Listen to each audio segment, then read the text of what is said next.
CPM Adoor area committee അംഗം കൂടിയാണ് നഗരസഭാ അധ്യക്ഷ ദിവ്യ റജി മുഹമ്മദ്. ദിവ്യയും ശിങ്കടികളും ചെറുപ്പക്കാർക്ക് ലഹരി എത്തിച്ചു കൊടുക്കുന്നുവെന്ന ഗുരുതര ആരോപണമാണ് റോണി പാണത്തുണ്ടിലിൻ്റേത്.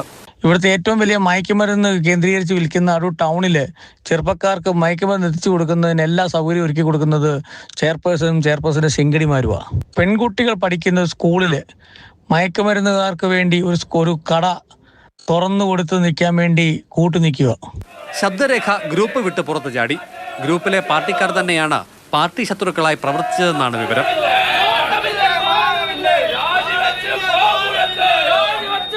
നഗരസഭാ ഓഫീസ് 2 ഘട്ടങ്ങളിലായി 1 മണിക്കൂറോളം സമയം പ്രതിഷേധത്തിൽ മുങ്ങി. കോൺഗ്രസ്, യൂത്ത് കോൺഗ്രസ് പ്രവർത്തകർ പോലീസുമായി കോർത്തു.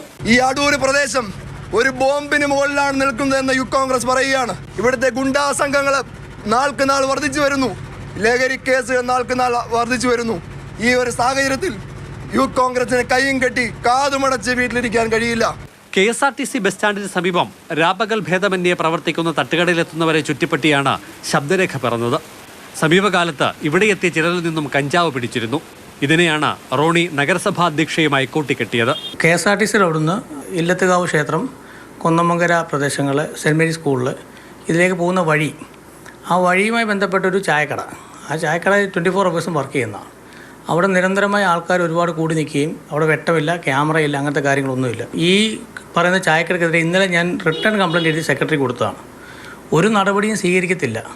പാർട്ടിയെ ആകെ വെട്ടിലാക്കിയ ശബ്ദരേഖയിൽ അസ്വസ്ഥരാണ് നേതൃത്വം. വിവാദത്തിൽ ചിലരുടെ തലതെറിക്കുമെന്നാണ് സൂചനകൾ.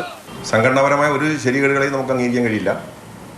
മുനിസിപ്പാലിറ്റിയിലെ ഏതെങ്കിലും CPM കൗൺസിലർമാർക്കോ മുനിസിപ്പാലിറ്റിക്കോ അത്തരം കാര്യങ്ങളുമായി ബന്ധമുള്ളതായി ഒരാക്ഷേപവും ഇന്നുവരെ ഉണ്ടായിട്ടില്ല. ഈ പറയുന്ന ആരോപണ വിധേയമാകുന്ന ഏതെങ്കിലും കടകളിൽ നിന്ന് ഇത്തരത്തിൽ ഏതെങ്കിലും ലഹരി വസ്തുക്കൾ പിടിച്ചെടുത്തായിട്ടൊരു ആക്ഷേപവും നിലവിലില്ല. പുറത്തുനിന്ന് അവിടെ നിന്നൊക്കെ ഇങ്ങനെ നിരന്തരമായുള്ള ഭാഗമായി നിൽക്കുന്നില്ല. CPM ഒരു തരത്തിലും ഈ ലഹരി മാഫിയ ബന്ധങ്ങളുള്ള ഒരാളിനെയും പിടിച്ചുറപ്പിക്കുന്നില്ല.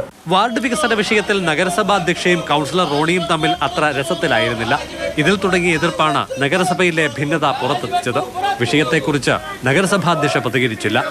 ശബ്ദരേഖയിൽ വിശദ ചർച്ചയ്ക്കാണ് CPM ഏരിയ കമ്മിറ്റി തീരുമാനം. മാതൃഭൂമി ന്യൂസ്, പത്തനംതിട്ട.